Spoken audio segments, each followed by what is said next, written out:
के साथ क्या क्या गतिविधियां हुई हैं वो। एके, हु आर यू एके?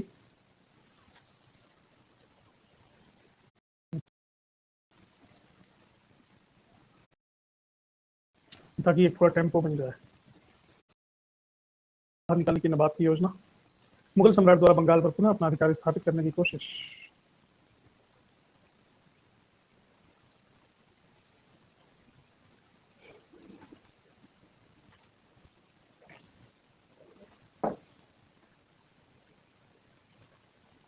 बक्सर की लड़ाई इतनी फेमस है, ये तो पता ही होना चाहिए आपको।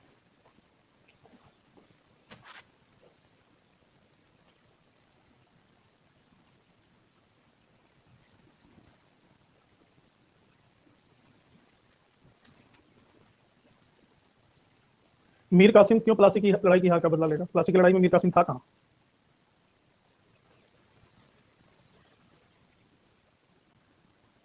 नवाब अंग्रेजों को बंगाल से बाहर निकालने की योजना नहीं बना रहा था। दस्तक के दुरुपयोग का मामला था। डी तो हो ही नहीं सकता, मुगल सम्राट तो दूर दूर तक नहीं है। बाहर निकालना।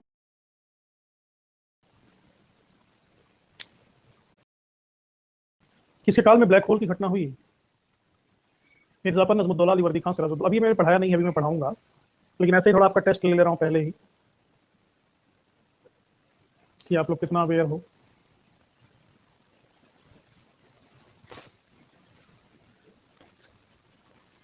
टेस्ट में बेस्ट मम्मी और एवरेस्ट।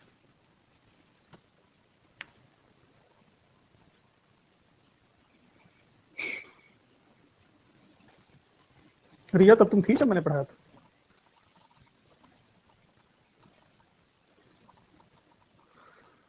तो मुगल का जब डिक्लाइन हो गया तो कौन कौन से राज्य उदित हुए और उनका फाउंडर कौन था, ये देखना है।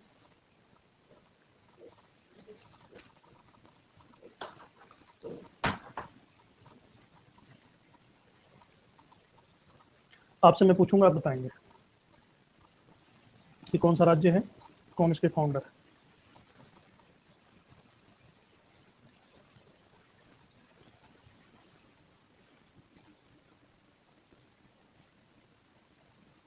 हाँ बेबी, तुम भी अभी कुछ ही दिनों पहले उदित हुई हो, तुम भी उन्हीं में से एक थी क्या?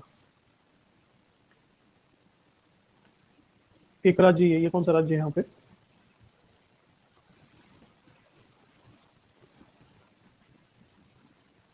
अवध का फाउंडर कौन है?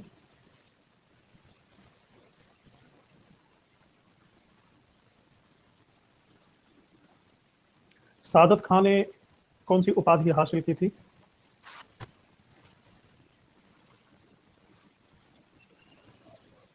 Very good.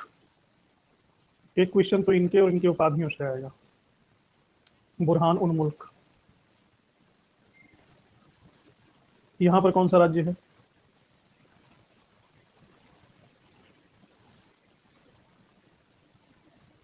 देवमित्र, हैदराबाद।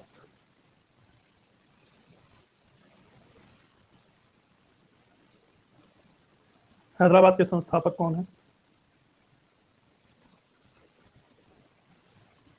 चिनकिलिच खां।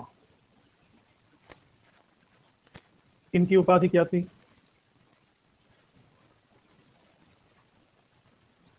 निजामुल मुल्क। इसी के नाम पे इसको निजाम कहा जाता है। इसने किस सन में फाउंड किया हैदराबाद को? 1724 में।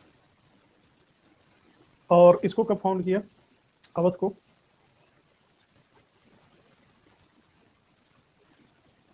1739 में। इसके बाद यहाँ पे एक छोटा सा राज्य है, ये कौन सा राज्य है?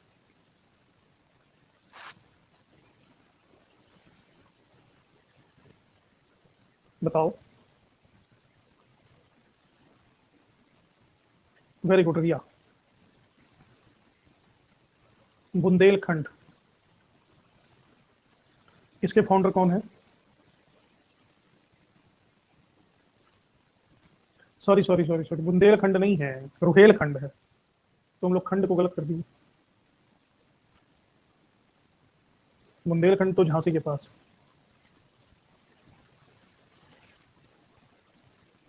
रुहेलखंड के फाउंडर कौन है?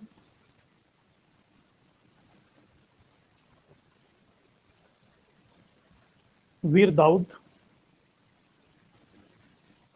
और अली मोहम्मद किस सन में उन्होंने फाउंड किया?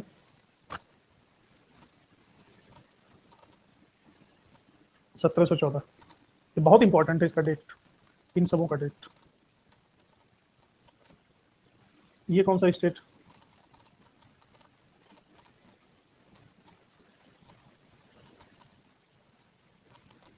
बंगाल के फाउंडर कौन है?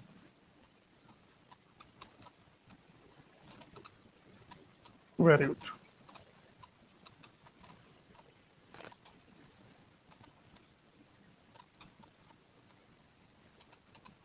कब किया?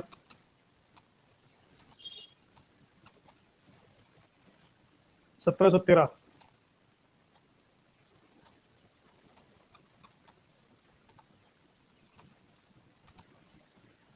ये कौन सा स्टेट?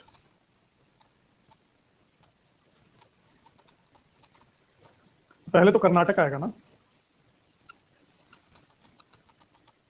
ये कर्नाटक। कर्नाटक के फाउंडर कौन है?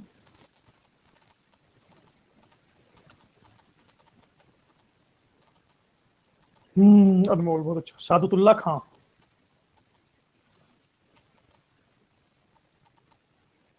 कब किया?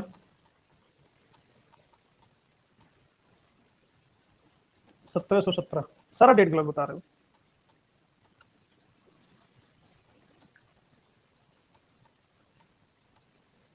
यहाँ पे भी एक छोटा सा राज्य था, कौन सा राज्य है ये?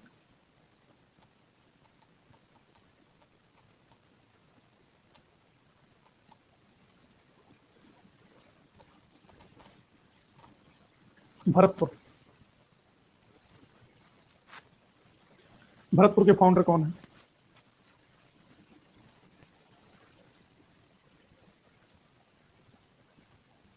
चूड़ामन और बदन सिंह। कब किया?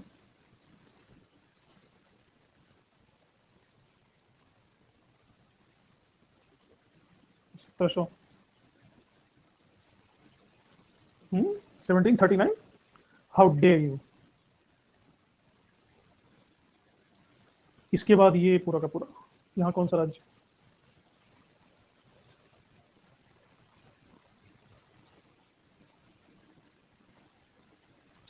राजस्थान था वो। राजस्थान तो आजादी के बाद नाम पड़ा है। राजपूताना। राजपूताना में कोई एक राज्य तो था नहीं, लेकिन मुगलों से अलग सत्ता बनाए रखने के लिए अजीत सिंह को माना जा सकता है कि इन्होंने प्रयास किया। उसके बाद ये पोर्शन, ये कौन सा राज्य?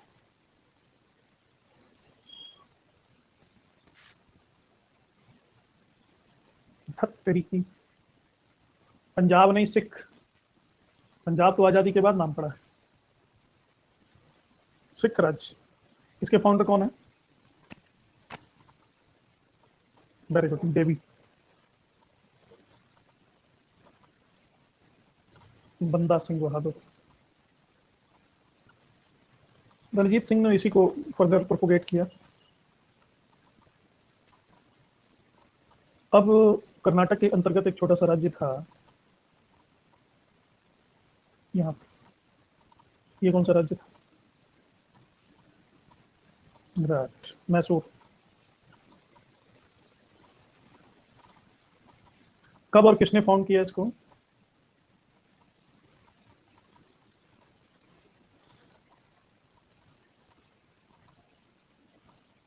हैदर अली ने। कब किया? 1761 में किया।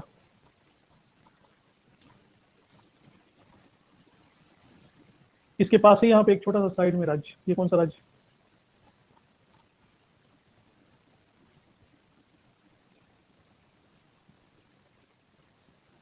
अरे उस जमाने का नाम बताओ ना, त्रावणकोर। केरला नहीं था। इसके फाउंडर कौन है?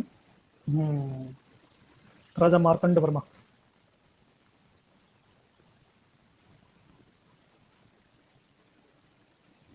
ये पुराना राज्य चला रहा था, इसलिए कब किया ये क्वेश्चन इनसिग्निफिकेंट। इधर भी एक राज्य था, यहाँ पे कौन सा स्टेट है?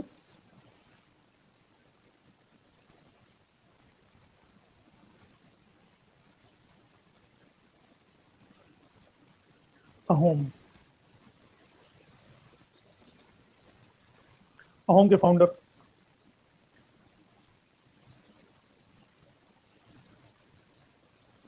चक्रा स्वामी। बहुत दूर से ढूंढ के लाई हो नाम, चक्रा स्वामी। ये कौन से स्वामी थे?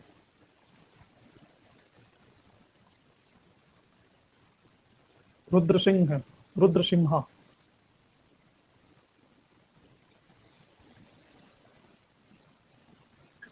अब एक बड़ा सा स्टेट बच गया, ये कौन सा स्टेट है? मराठा। मराठा या तो मारता है या तो मरता है। इसके फाउंडर कौन है? तुम भी मराठा हो क्या बेबी?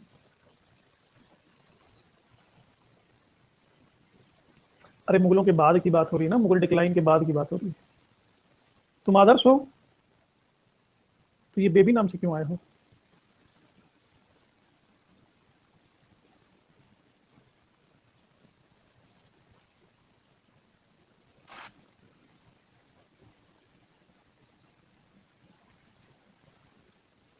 मुगलों का डिक्लाइन नहीं हुआ, तुम्हारा भी डिक्लाइन हो गया। अच्छा, कजिन का नाम रख दिया। पेशवा बालाजी विश्वनाथ। वही मैंने कहा कि ये महिला बहती बहती बातें क्यों करती है क्लास में। अब पता चला कि क्यों करती। महिलाएं तो थोड़ा सा संयमित होती हैं, असंयमित बातें कर रही। मैं इसलिए बता रहा हूँ कि इनके बारे में हमें उतना जरूर पढ़ना है जो आपकी परीक्षा के लिए उपयोगी क्रमशः। और इसलिए भी बता रहा हूँ कि राज्य कहाँ पे है, कौन से इनके संस्थापक हैं, और स्थापना का वर्ष। आज के आज आपको याद नहीं आना चाहिए, समझ गए? अब याद करने के लिए इसको लिस्ट बनाना पड़ेगा, तो वो भी मैंने बना दिया है। ये देखिए, वो भी बनाने की जरूरत नहीं है, यहाँ से याद कर लेंगे। सर, इस न्यू मॉडर्न इंडियन हिस्ट्री के कोर्स में आपने एक से एक बेहतरीन और शानदार स्लाइड को कोर्स में स्थान दिया है। सर, आपकी टाइमिंग बहुत लाजवाब है, उसी तरह से सर जैसा क्रिस्टियानो रोनाल्डो की गोल की दौरान किक मारने की होती है, perfect time. Thank you, but I don't like football to like cricket.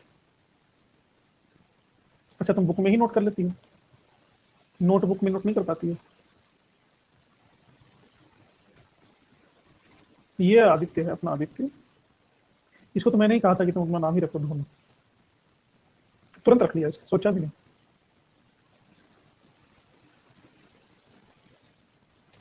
तो उस जमाने की भूली बिसरी यादों के रूप में ये नक्शा है। ये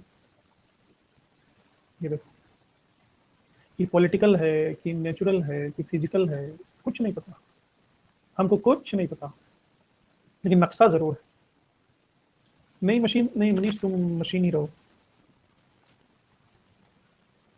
लेकिन लाल पीला रंगना इन्होंने नहीं भूला है। अवध ये है, ये जो पीला पीला फैला हुआ है, ये मराठे हैं।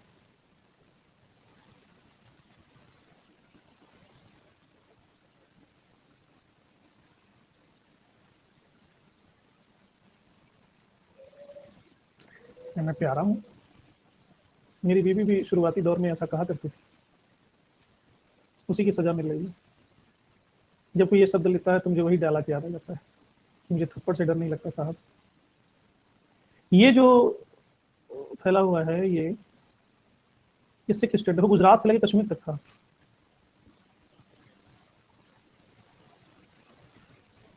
और महाराष्ट्र सबसे बड़ी शक्ति अभी भी है यहाँ पे। ये बंगाल, अंग्रेजों ने सिर्फ ये पोर्शन यहाँ पे हथिया है। और ये कौन सा है? मैसूर ये है।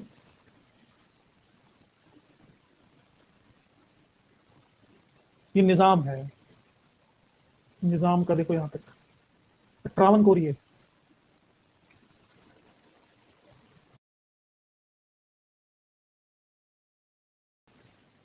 इस बार कह दिया।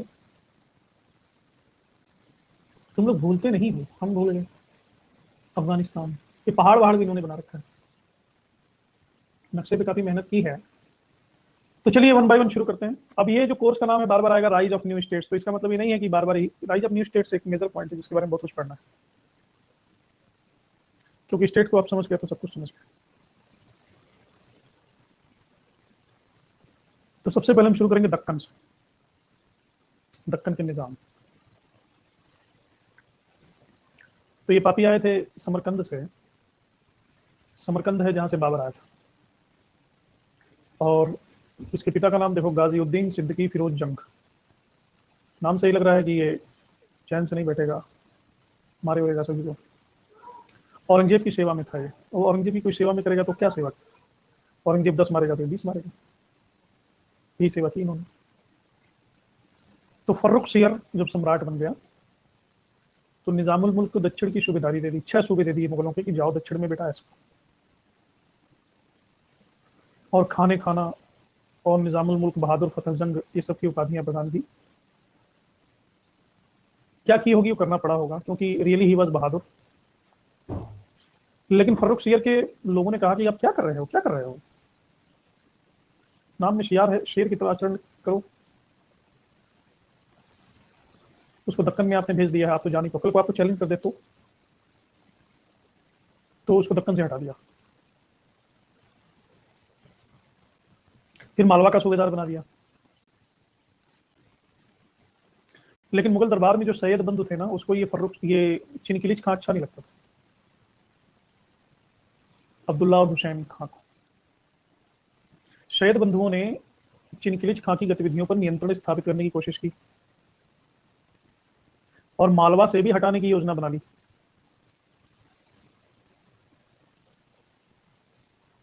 और अपने भाई को दक्कन का सूबेदार बनवा दिया, उसके भाई का नाम था हुसैन अली।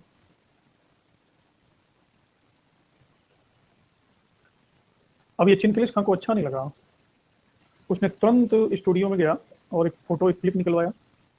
उसके बाद जा करके हुसैन अली की हत्या करवा दी।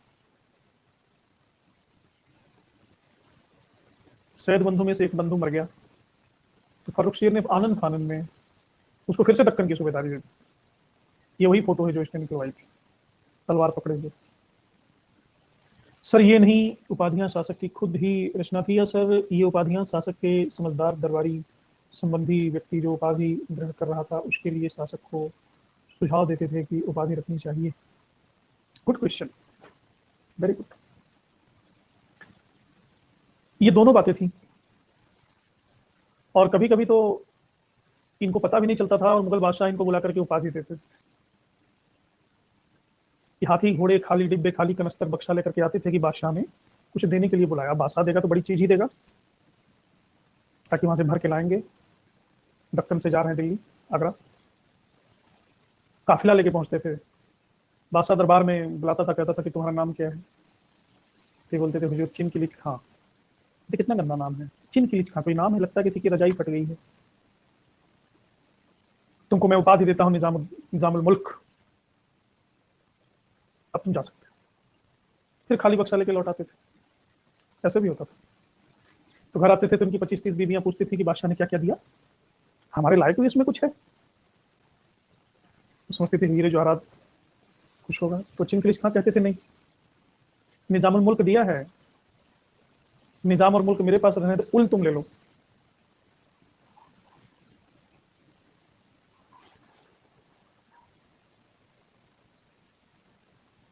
दाढ़ी सेट फोटो में है, वैसे नहीं रहती थी। घोड़े में उड़ बैठ के दौड़ते थे, दाढ़ी क्या सेट रहेगी, दाढ़ी उड़ती रहती थी।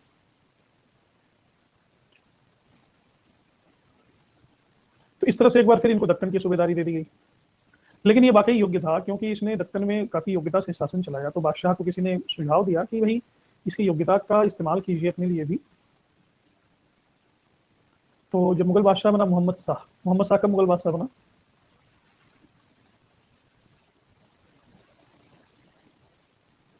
हाँ 1719 में बना, तो 1722 में इसको बुला लिया कि आकर के मेरे वजीर बन जाओ, अपनी प्रतिभा का प्रदर्शन मेरे पास भी करो। तो ये इसको लगा कि ही इज ऑनर्ड, फिर पहुंच गया बादशाह के पास। बादशाह सलामत। अब किसी को बुलाया जाए ड्यू टू हिज टैलेंट, तो उसकी उम्मीद होगी कि वहां जाएगा तो वहां थोड़ा सा उसकी खातिरदारी होगी, उसको वीआईपी ट्रीटमेंट दिया जाएगा, बादशाह अपने बगल में बिठाएगा, गेस्ट हाउस बुक रहेगा, अच्छे अच्छे भोजन इत्यादि मिलेंगे, पीने के लिए अच्छी शराब मिलेगी। ये सब उम्मीद लेके गया था। दिल्ली दरबार में पहुंचा तो देखा कि वहां तो मछली बाजार लगा हुआ है और मिस्टर मोहम्मद शाह खुद ही मोहताज होकर बैठे हैं। टिफिन में खाना लेकर के आते हैं दरबार में और अपने सिंहासन के पीछे जब भूख लगती है उतर के खा लेते हैं, फिर सिंहासन पे आके बैठ जाते हैं। ये खुद ही 2-3 दिन होटल से खाना बना के खाया। बादशाह से पूछा करना क्या होगा हमको? बादशाह सलामत, आप तो खुद ही सलामत नहीं लग रहे। बादशाह का बताता हूँ 2-4 दिन रहो, आराम करो, रेस्ट करो, रास्ते में थक गए होगे। शोले फिल्म देखी आपने ना? ठाकुर कहता है कि तब तो आराम करो, शुक्र लंबा थक गए होंगे। और जब वो आराम करने जाते हैं तो वहाँ गुंडे भी ठहर रखते हैं। जब कुरमार पिटाई होती है तो कहता है कि ये मेरे आदमी थे। मैं देखना चाहता था कि बहादुरी अब भी है कि वक्त की दीमक चाट गई। फिर बीरू और जय पूछते हैं बड़े उत्साहित होकर के कि आपने क्या देखा, ऐसे करके कि बड़ी तारीफ करेगा, तालियां बजाएगा, क्लैपिंग तो कर दे, कम से कम क्लैपिंग तो बनता है। तो मुंह फेर के कहता है मैंने देखा, हमने तुम्हें यहाँ बुलाकर कोई खयालती नहीं की। फिर उधर मुकर के चला जाता। ये बेचारे समझ नहीं पाते हैं वाज इट कॉम्प्लीमेंट और कमेंट।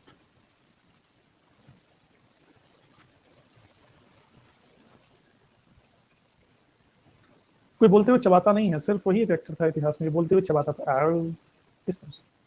खैर, तो इन्होंने देखा कि बादशाह खुद ही सलामत नहीं है, तो 1722 में गया था और 1723 में बिना बादशाह कुछ बताया, बिना सांकल बजाए, बिना दरवाजा खटखटाए दक्कन लौट आया। बेगमों ने पूछा कि बड़ी जल्दी लौट आए, बादशाह सलामत ने क्या कहा, प्रमोट कर दिया गया? तो इन्होंने कहा कि तुमको उल दिया था, अब से निजाम ही रहने दो, मुल्क भी तुम ही रखो।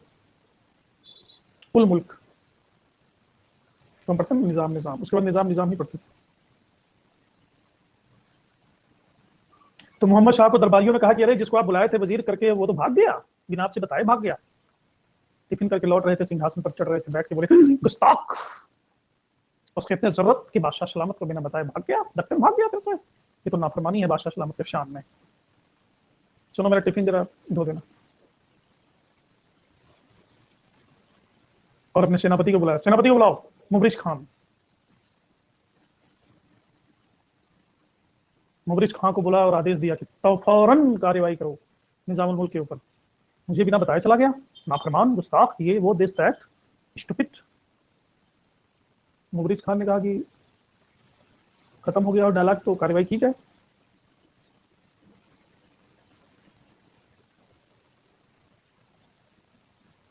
तो 11 अक्टूबर 1724 में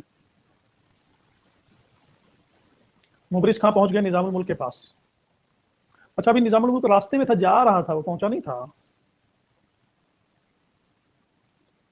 शकूर खेड़ा दिल्ली में है। जब दिल्ली रेलवे स्टेशन से हम लोग को ट्रेन नहीं मिलती थी तो हम लोग शकूर खेड़ा से ट्रेन लेते थे। शकूर बस्ती है, उसका नाम हो गया, वहां से मिल जाती थी। शकूर खेड़ा नाम के स्थान पे युद्ध हुआ। तुरंत इसने मराठों को फोन किया, देखिए भाई दक्कन वाले ही दक्कन की इज्जत बचा सकते हैं, आदर्श तो बेबी का नाम रख के बैठा है, उससे कोई उम्मीद रही नहीं। बाजीराव को फोन किया कि सहायता भिजवाओ। बाजीराव सहायता लेकर के आ गए। अब निजामुल मुल्क और बाजीराव ने दोनों ने मिलकर के मुबरिश खां को खिला खिला के मारा। ये जो शकूर खेड़ा का युद्ध है बहुत इंपॉर्टेंट युद्ध, क्योंकि इसी युद्ध ने निजामुल मुल्क को दक्कन का मालिक बना दिया। मुबरिश खां पिट पिटाए पहुंचे मोहम्मद शाह के पास, कहे सरकार बहुत मारे हैं, सब दोनों दौड़ा दौड़ा के मारे हैं शकूर खेड़ा में, बहुत चोट लग गया है पीठ पर, थोड़ा सा नीचे भी लगा है, उसको नहीं एक्सप्लेन कर सकते, पीठ वाला कर सकते हैं। मोहम्मद शाह ने कहा अच्छा लड़ने गए थे, निजाम क्या जरूरत थी? अरे थोड़ा सा किसी को जाने भी देना चाहिए, कोई कहीं जा रहा है तो जाने दो। आप नहीं तो कहा, अरे हम तो कहते रहते, कह रहे हैं तो कहने दो, तुम भी लड़ने चल पड़े। 15-20 मिनट वेट किए होते तो हम कैंसिल कर देते पहला ऑर्डर। तो तुरंत मतलब लड़ने के लिए आमादा हो। अरे भाई दक्कन का वायसराय है, उसको दक्कन का वायसराय बनाओ, शासन करना चाहता है करने दो, गुंडे करना चाहता है करने दो, दक्कन में शासन नहीं तो करना चाहता, अपना ही बंदा, अपना ही आदमी, दुश्मन थोड़े है। और सुनो, उसको एक और उपाधि दे आओ। मुबरिश खान ने कहा साहब हम नहीं जाएंगे, फिर दोनों पकड़ के मारेंगे हमको। कहा तुम मत जाओ, किसी और के साथ भिजवा रहे हैं। उसको कहो कि एक और उपाधि भेजे हैं, हमारे पास कुछ और भेजने को है ही नहीं, आसफ जा। तो जब आसफ जहाँ की उपाधि मिल गई निजामुल मुल्क को, तो रिलैक्स हो गया कि चलो, यानी ये मान्यता मिल गई, अब बादशाह कम से कम किसी को भेजेगा नहीं लड़ाई वड़ाई करने को। तो 1725 में उसने हैदराबाद को अपनी राजधानी बना ली। अब रिलैक्स हो गया कि अब यहाँ पे ऐश करना है, कोई डर है नहीं किसी से। और अपना दीवान बनाया एक हिंदू को, उसका नाम था दीनानाथ।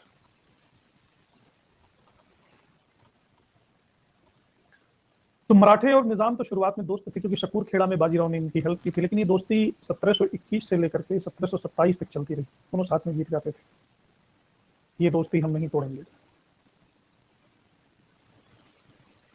लेकिन 1727 में दोनों में खटास आ गई, दोस्ती भी ये कब तक चलेगी। बाजीराव और निजामुल मुल्क में पालखेड़ा में लड़ाई हुई और पालखेड़ा में हरा दिया।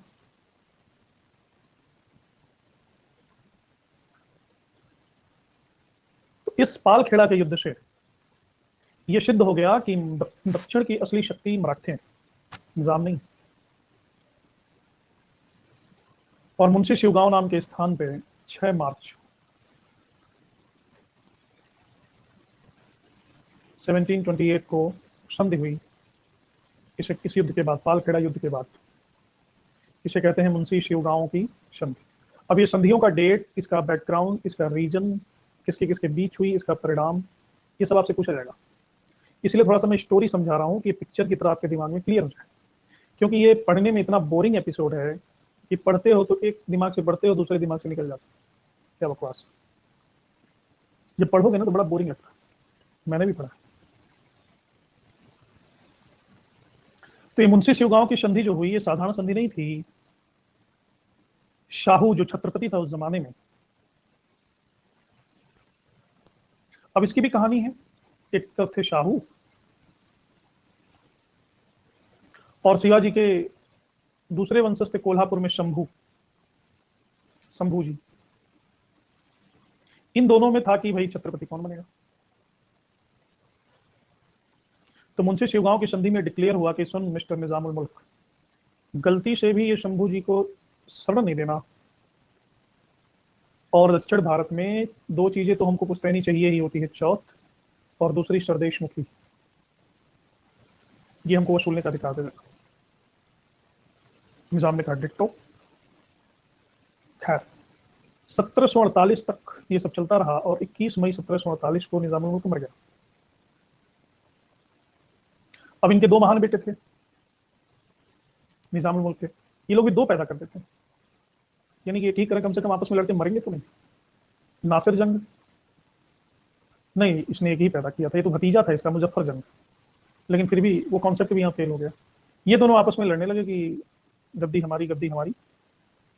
अब उस समय दक्षिण भारत में फ्रांसीसी भी हैं, अंग्रेज भी हैं, उनको इसका लाभ उठाने का मौका मिलेगा। और हैदर अली भी है, पुष्पित पल्लवित हो रहा है मैसूर में, मराठा भी है। तो ये चार शक्तियां।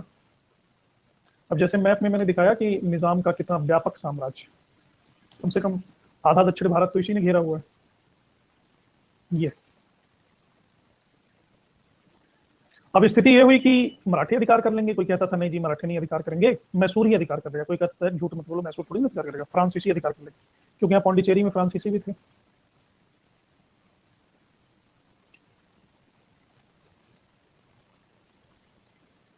अब समझ में नहीं आता था कि करे तो क्या करें, तो ये स्वतः ही अंग्रेजों के शरण में चले गए। और सितंबर 1798 में उस समय का जो निजाम था अली, इसने वेलेज अली की सहायक संधि को स्वीकार कर लिया, और अंग्रेजों पर आश्रित हो गया कि वैसे भी हम स्वतंत्र रहेंगे तो मारे जाएंगे, तो बेहतर है कि सुख सुविधा उठाते रहे और किसी की शरण में चले जाए। तो हैदराबाद भारतीय राज्यों में ऐसा पहला राज्य था जिसने वेलेज अली की सहायक संधि के अंतर्गत आश्रित सेना रखना स्वीकार किया। चौथ और सरदेशमुखी दो प्रकार के टैक्स होते हैं। चौथ जो उपज का 1/4 हिस्सा लिया जाता है, ये एक तरह से कह लो कि लैंड रेवेन्यू है। सरदेशमुखी कितना लिया जाता है? 1/10। ये दो प्रकार के टैक्स लेते हैं। तो इस तरह से निजामत का अंत हुआ। यही है अंतिम नवाब अली। तो एक राज्य समझ में आ गया आप लोगों को? ये वाला।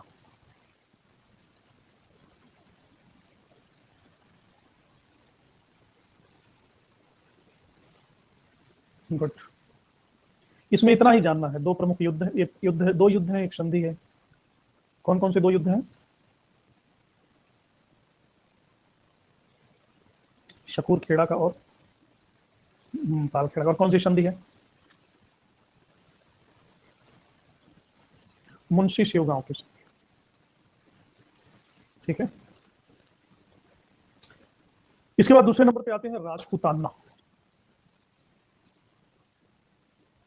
लगे हाथ डेट भी रखते जाओ, बाद में उसके लिए अलग से समय ना निकालना पड़े। इस मॉडर्न में उन सभी चीजों को बता दिया जाएगा जिसके बाहर से एग्जाम में नहीं आएगा, इतना तो मैं आपको गारंटी देता हूं। जो भी आएगा इसी के अंदर आएगा, क्योंकि ये जो फैक्ट्स इसमें शामिल किए गए हैं बहुत ही क्लैरिटी और बहुत ही शोध के बाद शामिल किए गए हैं। आपको अलग से किताब पढ़ने की जरूरत नहीं, इस पर मेहनत की गई है। 1 घंटे 1.5 घंटे की क्लास के लिए हफ्ते की मेहनत।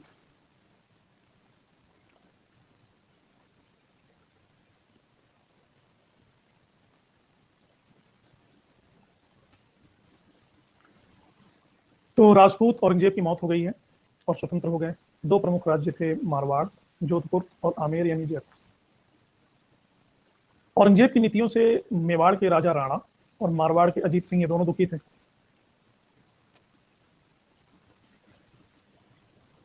हाँ जी सुमन, उस पर भी दिन रात काम चल रहा है, मेरी टीम काम कर रही है, मेरी एक इंटेलेक्चुअल टीम है, तो वो भी इससे बेहतर ही होगा। बात स्लाइड की नहीं होती, बात टीचर की होती है, इस बात को समझो।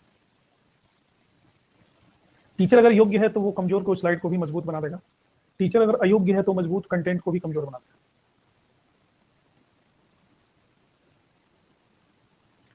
तो अंबेर के राजा थे जय सिंह, ये भी नाराज थे, इनको उच्च मनसब नहीं मिला।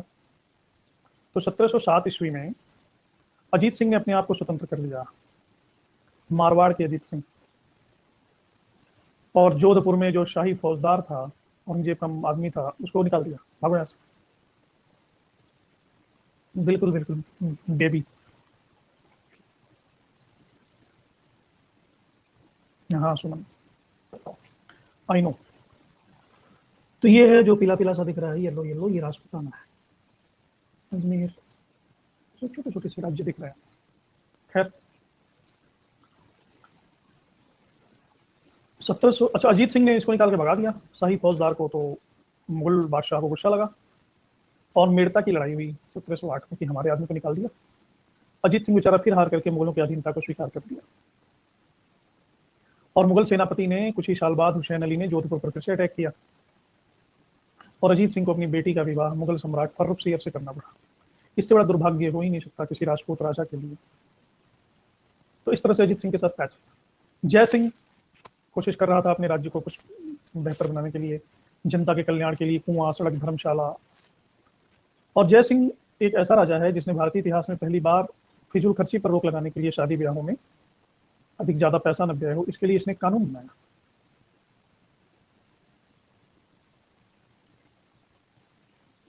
ये बहुत बड़ा खगोलज्ञ भी था, इसके दरबार में बहुत सारे खगोल शास्त्री रहते थे। जंतर मंतर नाम से इसने बहुत सारी वेधशालाएं बनाई। आज भी नई दिल्ली, बनारस, उज्जैन, जयपुर, मथुरा, ये 5 जगह वेधशालाएं इसने बनाई। बनारस वाली वेधशाला तो ये है, ये दिख रहा है। सूरज के धूप के पड़ने के एंगल से ये रिसर्च करता था। पूरी दुनिया से खगोल पे जो जो रिसर्च हुआ है उसको इसने इकट्ठा भी किया। यानी इसकी लाइब्रेरी में ब्रिटिश खगोल विज्ञानी जॉन फ्लेमस्ट्रीड की किताब हिस्टोरा कोलिस्टीरिया ब्रिटेनिक, पुर्तगाली खगोलज्ञ पेरडीला हीरा की सारणी एस्ट्रोनॉमिका, अरबी विद्वान उलूग बेग की सारणी जिज उलूग बेगी और टालमी का ग्रंथ एल्माजस्ट, ये किताबें इसकी लाइब्रेरी में थी। नाम हम नहीं पढ़ पा रहे हैं, ये तो किताब क्या होगा।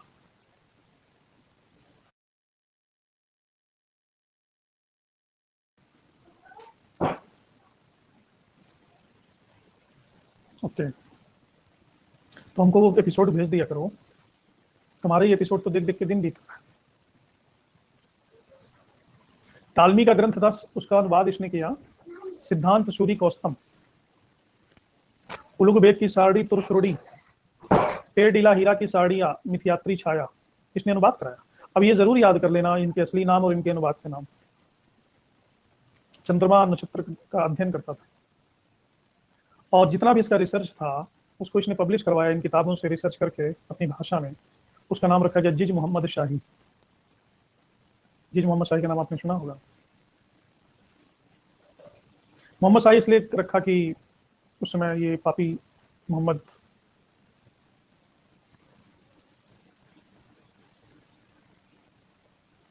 ओके भूमि, ये उसमें मुगल बादशाह था। और इसने न सिर्फ किताब छपवाया बल्कि यंत्र, सम्राट यंत्र, राम यंत्र, जयप्रकाश नामक खगोलीय उपकरणों का निर्माण भी किया। दो महत्वपूर्ण योगदान इनके खगोल विज्ञान के हैं, दो इन्वेंशन। पहला कि इसने विषुव वृत्त का अयन मापा, यानी जो इक्वेटर है ना, इसकी परिधि, और क्रांति वृत्त की तिर्यकता को मापा, यानी एक्सिस पे पृथ्वी कितना झुकी हुई है ये मापा। और इसने जो कंक्लूजन दिया है वो टॉलमी और उलूग बेग इन दोनों से भी करेक्ट, अधिक सही। इसके साथ साथ इसने 2 अश्वमेध यज्ञ भी कराए।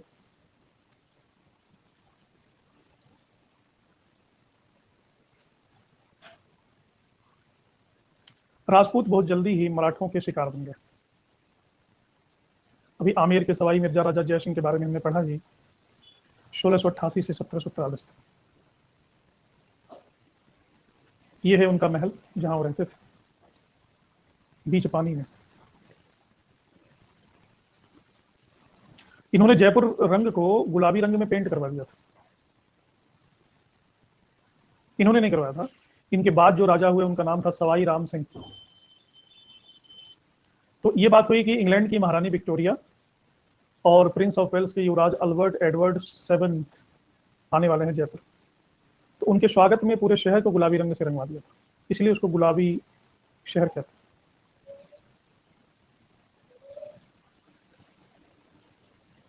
तो ये औरंगजेब के बाद राजपूतों की स्थिति के बारे में। इसके बाद अगले आते हैं, ये राजपूताना वाला एपिसोड समझ में आ गया, इतना ही है।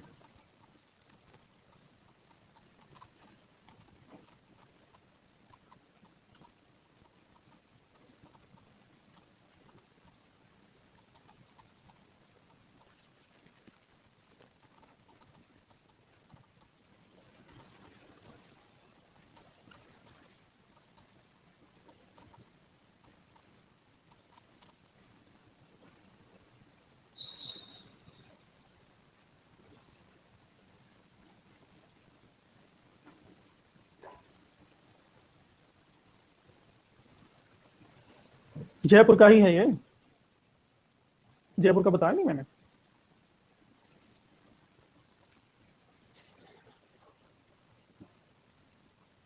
इसके बाद हम बात करेंगे जाटों की। तो दिल्ली, मथुरा, आगरा के आसपास जो किसान थे ना, किसान जमींदार भी थे, वो जाट थे, जैसे उनको जाट के नाम से जाना जाता था। तो इन्होंने औरंगजेब की नीतियों का विरोध किया। ये सबसे पहला विद्रोह किया है तिलपत के जमींदार गोकुल ने 1669 में।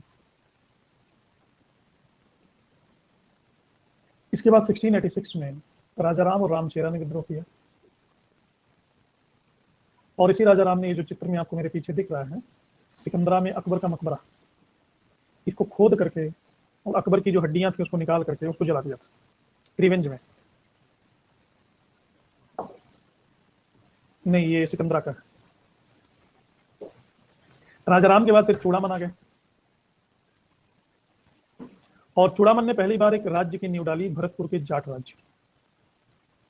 और थीम नाम की जगह पर एक बहुत मजबूत किला बनवाया, क्योंकि जाट राज्य होगा तो किला भी होना लाजमी है।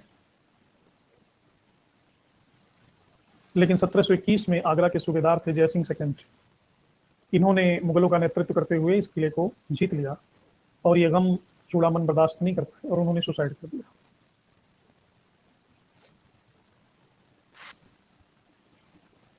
इस किले को कहते थे दीग महल। ये है दीग महल।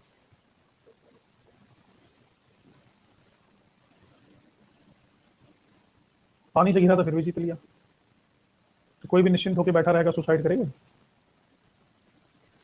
भरतपुर में फिर आते हैं बदन सिंह, ये चूड़ामन के भतीजे हैं, और जाटों का नेतृत्व चूड़ामन के बाद उसने किया।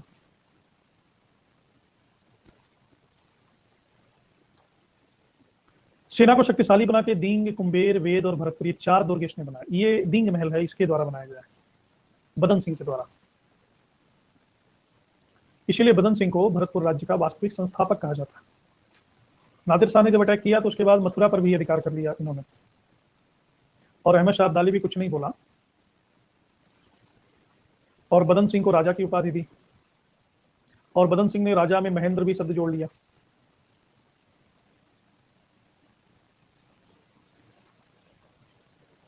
अच्छा, वेरी गुड। वो भी इसी महल में ही रहते होंगे फिलहाल।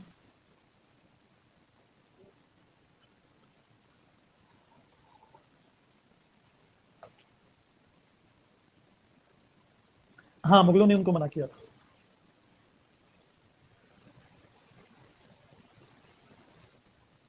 फिर बदन सिंह के बाद 1756 में आते हैं सूरजमल। इन्होंने जाट राज्य को अपनी चतुराई, सूक्ष्म बुद्धि तथा स्पष्ट दृष्टि थी और एक बड़े भूभाग पर अपना अधिकार कर लिया। आगरा, मथुरा, मेरठ, अलीगढ़ इन्हीं के राज्य में थे। लोग उसे जाटों का अफलातून कहते हैं, प्लेटो। सूरजमल, पानीपत की तीसरी लड़ाई में सूरजमल के नेतृत्व में मराठों का सहयोग करना चाहते थे, लेकिन सदाशिवराव भाऊ से इनकी अनबन हो गई और ये अलग हो गए। और 1767 में सूरजमल की मृत्यु के बाद जाटों का पतन हो गया, क्योंकि प्लेटो भी चतुर, सूक्ष्म बुद्धि और स्पष्ट दृष्टि वाला था। तो ये विद्वान रहा होगा प्लेटो की तरह, इसलिए प्लेटो कहते हैं।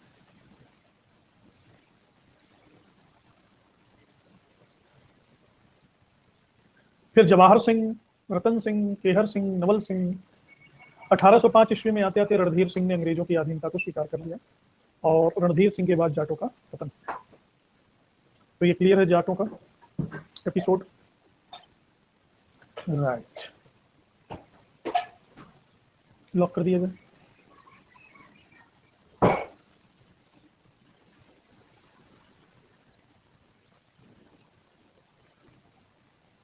तो भारत के नक्शे पर इन तीनों के बारे में आपके पास आवश्यक ज्ञान है फिलहाल। हाँ जी, करिए करिए, क्वेश्चन करने में कोई कोताही नहीं, लेकिन इस पे करिए आके ये रेज हैंड में। इसके बाद आते हैं रुहेलखंड, बंगस पठान। ये उनके पास ही है रुहेलखंड, दिस, ये वाला।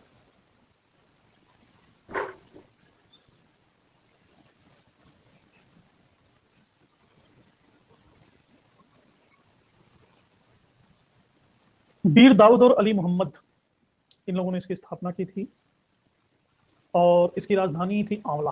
बरेली में था आंवला, और बाद में रामपुर हो गया, जहाँ का एमपी आज जेल में बंद है। तो ये आसपास के राज्यों से संघर्ष करते थे। हाफिज रहमत 1742 ईस्वी में रुहेलखंड का शासक बनता है,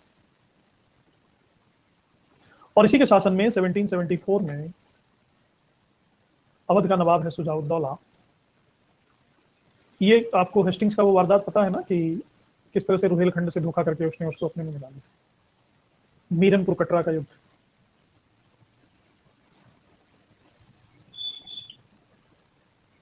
जो बच गया था उससे रामपुर रियासत की स्थापना हुई, और इसका उत्तराधिकारी फैजुल्लाह। ये मकबरा है उसी का, हाफिज रहमत खां का, जो फोटो दिख रहा है उसकी मजार बनी हुई है। और मुगल सम्राट फर्रुखशिया के शासनकाल में एक दूसरा अफगान, मोहम्मद खां बंगश, अलीगढ़ और कानपुर के बीच का इलाका कैप्चर कर लिया, और फर्रुखाबाद का, और एक दूसरे राज्य की स्थापना की, बंगस पठान राज्य। ये दोनों एडजेसेंट हैं एक दूसरे। लेकिन बाद में 1728 ईस्वी में बुंदेलखंड के शासक महाराणा छत्रसाल ने बंगस के राज्य को छीन लिया। तो ये बुंदेलखंड के थे छत्रसाल, यहाँ के नहीं थे। रुहेलखंड नहीं, बुंदेलखंड। बुंदेलखंड है यूपी के नीचे, जहाँ से यूपी, एमपी के ऊपर, यूपी के नीचे उत्तरी मध्य प्रदेश और दक्षिणी उत्तर प्रदेश के बीच में। फिर आते हैं सिख। मुझे वो समझ में नहीं आता उसमें जाते कैसे हैं। सुनते हैं बड़ा फोन मिलाते रहना पड़ता है तो कभी नंबर लग जाता है, ऐसे कुछ शुरुआत में सुना था। और दूसरी बात यह है कि कर्म की रोटी खाने में ज्यादा आनंद है, अचानक से पैसे मिल जाएंगे तो अनीति का कारण बनता है। 2 रोटी कम खाओ लेकिन मेहनत की खाओ। लॉटरी लग गई, करोड़पति बन गए, तो क्या है ना कि उसके रिपरकशन भी हैं, रिपरकशन। तो इस चीज पे मैं ज्यादा ध्यान नहीं देता। फ्री वाला, मुझे फ्री पैसे भी मिल जाए पड़े हुए तो मैं उसको पुलिस थाने में दे आता हूँ कि भाई साहब किसी के 1 लाख रुपए गिर गए, क्यों दे आता हूँ? क्योंकि वो 1 लाख रुपए मेरा हित नहीं करेंगे। जो दूसरे के हक का पैसा है वो मेरा हित नहीं करेगा। मैं ला के घर में रख लूंगा और खर्च करूंगा और उससे मुझे रोग हो जाएगा, ये मैं जानता हूँ। इसलिए गुरु नानक देव का सिस्टम ठीक है, खुद कुदाल चलाओ, खुद उगाओ, खुद खाओ, कम से कम सुखी रहोगे। सुखी होना अमीर होने जैसा नहीं है। सुखी होना, सुख का अमीरी से संबंध नहीं, इसीलिए मैंने ट्राई नहीं किया।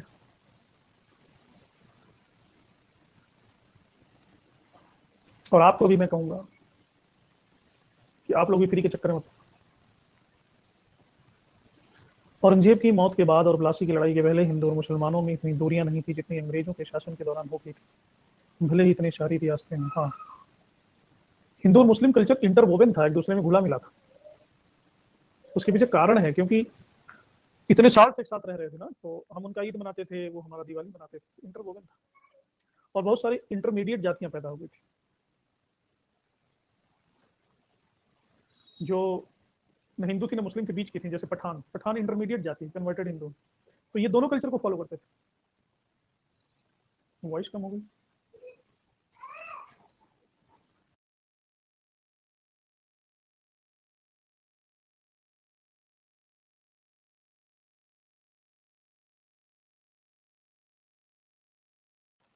अब आते हैं सिख स्टेट के बारे में। सिखों के पहले गुरु नानक थे, सिख धर्म के प्रणेता। तलवंडी नाम की जगह पे खत्री कुल में 15 अप्रैल 1459 को इनका जन्म हुआ। इनके पिताजी कल्याण चंद थे, माताजी तृप्ता देवी थी, इनकी पत्नी सुलक्षणा देवी थी। इन्होंने पूरे विश्व में घूम घूम के यात्राएं की, इसे उदासी कहते हैं। ये सब तो आपने सुना ही होगा। इंपॉर्टेंट है इनका जन्म कब हुआ था ये जानो। और कालीबेन नदी है जिसको यहाँ वेई नदी कहते हैं, पंजाब में सुल्तानपुर लोधी में इनको ज्ञान प्राप्त हुआ, उस नदी के किनारे। इन्होंने जो उपदेश दिया उसको जपुजी साहब कहते हैं।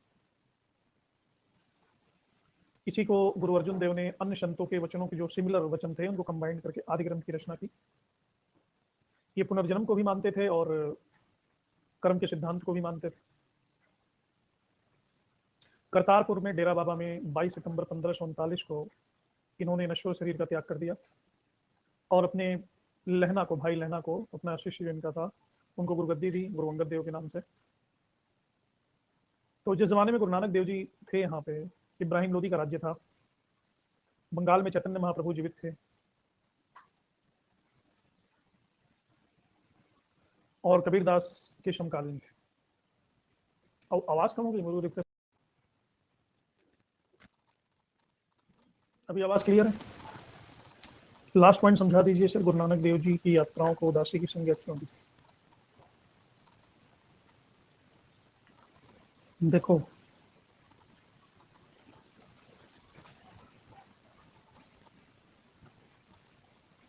सांसारिक व्यक्ति जब गति करता है ना, तो इसके गति का कारण होता है वासना। सांसारिक व्यक्ति जब भी जाएगा, जब भी वो गति करेगा, दौड़ेगा, चलेगा, यात्रा करेगा, वो वासना के कारण करेगा। लेकिन जो संत है, जो आत्मलब्ध है, जो संबुद्ध पुरुष है, वो जो गति करेगा वो वासना के कारण नहीं करेगा, वो करुणा के कारण करेगा। सांसारिक व्यक्ति जो गति करता है वो कुछ पाने के लिए करता है। संत जो गति करता है वो कुछ बांटने के लिए करता है। दोनों में गुणात्मक भेद है। संत को कहीं पहुंचना नहीं है, कहीं जाना नहीं, कुछ पाना नहीं, किसी को हड़पना नहीं है। लिमिटेड ऑफर नहीं है कि 4 पे 4 फ्री पे फटाफट फटाफट खरीद लो। इसके पास प्लेंटी है, वो पूरी दुनिया में बांटना चाहता है। तो सांसारिक व्यक्ति की गति को जो भी कहते हो, लेकिन जो आध्यात्मिक व्यक्ति गति करता है उसे बौद्ध धर्म में कहा गया है विहार। बुद्ध विहार करते हैं। बिहार, उसी से पूरा स्टेट का नाम ही बिहार पड़ गया, क्योंकि हर जगह हो गए, हर गली कूचे में गए। और इसी बिहार को गुरु नानक देव के कॉन्टेक्स्ट में कहा गया उदासी। उदासी का मतलब ये नहीं कि डिप्रेशन में है, उदास है, रोते गाते जा रहे हैं, हताश है, नहीं। उदासी का मतलब है अंतर्मुख है, इंट्रोवर्ट है, कुछ देने के लिए जा रहे हैं। कुछ बांटने के लिए जा रहा है, अपना आनंद बांटने के लिए जा रहा है। आपको पता होगा इराक, ईरान, मक्का, मदीना, असम, केरल, तुर्की तक ये पैदल चले गए। उस जमाने में साधन कहाँ थे? तो जिस चीज को बुद्धिज्म और महावीर में कहते हैं, जैनिज्म में बिहार, उसी चीज को इसमें कहते हैं उदासी। उदासी का मतलब जो आध्यात्मिक व्यक्ति है, जो संत है, उसको संसार से कोई इच्छा नहीं है, संसार से कोई कामना नहीं है, कुछ पाने को नहीं है, तो संसार के प्रति वो उदास है। उदास का मतलब वो कोई बीमार नहीं है, मानसिक मनोरोगी नहीं है, संसार से सारी अपेक्षाओं का शमन हो गया है, अपेक्षाएं समाप्त।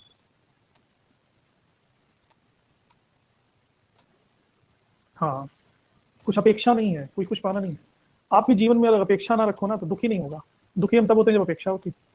अच्छा, दूसरी बात ये है कि अपेक्षा पूरी भी हो जाए तो सुख भी नहीं होगा। एक माया है। आपने एक्सपेक्टेशन रखा और ये पूरा हो जाएगा, आपका एक्सपेक्टेशन पूरा हो जाएगा तो आपको सुख नहीं मिलेगा, और एक्सपेक्टेशन नहीं पूरा हुआ दुख मिलेगा। ये उल्टा गणित। ट्राई करके देखना अपनी जिंदगी में। किसी से उम्मीद करते हो कि आपको प्यार करेगा, वो प्यार भी कर लेगा तो भी वो थोड़ा सा होगा कुछ, फिर कुछ नहीं होगा, फिर लगेगा कि बकवास ही था ये तो। लेकिन अगर उसने तिरस्कार कर दिया तो गाने गाओगे। कौन कौन से गाने, मुकेश के गाने होते हैं ना, वो तेरे प्यार का गम तो एक बहाना था सनम, अपनी किस्मत ही कुछ ऐसी थी कि दिल टूट गया। तो ये जीवन का गणित है। संत इसी गणित को समझ लेते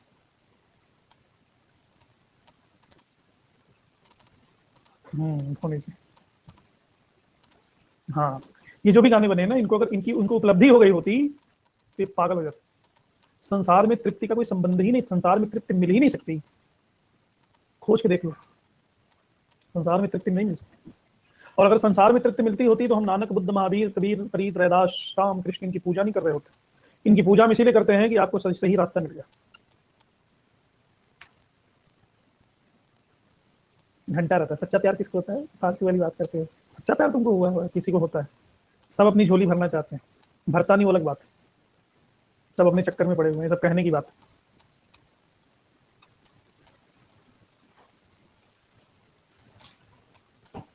मैंने भी बहुत किया है। ऐसे नहीं ज्ञान प्राप्त हो गया। हर संत के पीछे एक अतीत है और हर पापी का एक भविष्य है, सुना?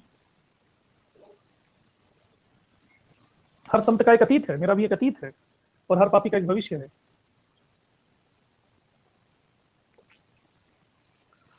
इनकी मृत्यु हुमायूं के समय में हुई, गुरु अंगद देव की। और बाबर के विषय में आपने बाबरवाड़ी नाम की किताब लिखी गुरु अंगद देव ने, शायद आपने कभी सुना भी नहीं होगा। नहीं सॉरी, इन्होंने गुरु नानक देव जी ने किताब लिखी है बाबरवाड़ी।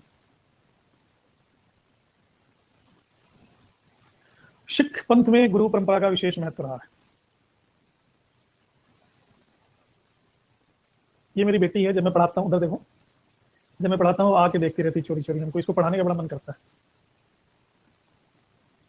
तो मेरे पास एक दीवान बैठा है, उस पर बैठ के देखती रहती, ध्यान से सुनती मेरी बातों को। 5 साल की, कुछ समझ में नहीं आता, उदासी बिहार, ये सब सुनती, बड़ा आकर्षित होती।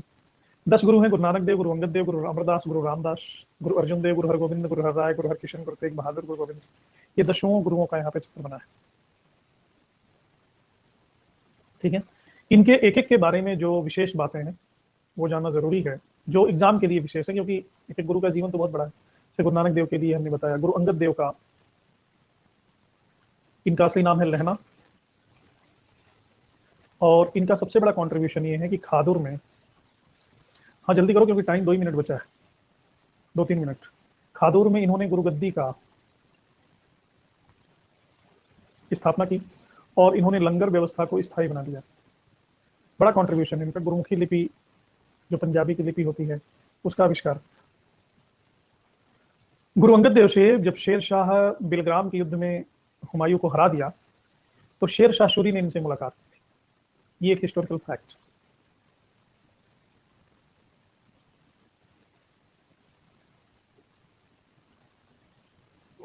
ठीक है, हाँ क्या प्रश्न था सर? रेज हैंड किया है।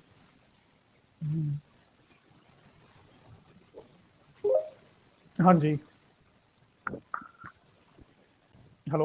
हेलो, नमस्ते सर। हाँ जी, नमस्कार। सर मेरी आवाज़ आ रही है आपको? हाँ बिल्कुल बिल्कुल। सर मेरा क्वेश्चन सर, अभी आपने जो गुरु नानक देव जी की उदासी के बारे में बताया ना सर, हम्म। उस संदर्भ में है सर थोड़ा। बताइए। सर मेरा क्वेश्चन ये है कि सर जो हेनसांग थे, जो सर हर्षवर्धन के काल में भारत आए थे, हम्म। और सर जिन्होंने चाइना से लेकर के भारत तक सर एक बहुत लंबी यात्रा की थी, मतलब बहुत साल लगे थे सर उनको आने में। हम्म। और सर वो भगवान गौतम बुद्ध और सर जो बौद्ध धर्म की जो शिक्षा केंद्र थे, उनमें सर शिक्षा लेने, और सर जो बौद्ध ग्रंथ थे उनको लेने के लिए आए थे भारत में। तो हम्म। सर जो उनकी सर ये लालसा थी सर, ये भी क्या जो आपने भी बताया नानक देव की जो उदासी है सर, उसका सर शुरुआती बिंदु था, या सर ये उससे थोड़ा अलग हटके था? सर इस बारे में बताएं प्लीज। ठीक। Thank you sir. देखो, हाँ, ओके जी, ओके। ह्वेन सांग की जो यात्रा है वो धर्म जिज्ञासा है। ठीक है ना? ये भक्ति जिज्ञासा है। उदासी है बांटना।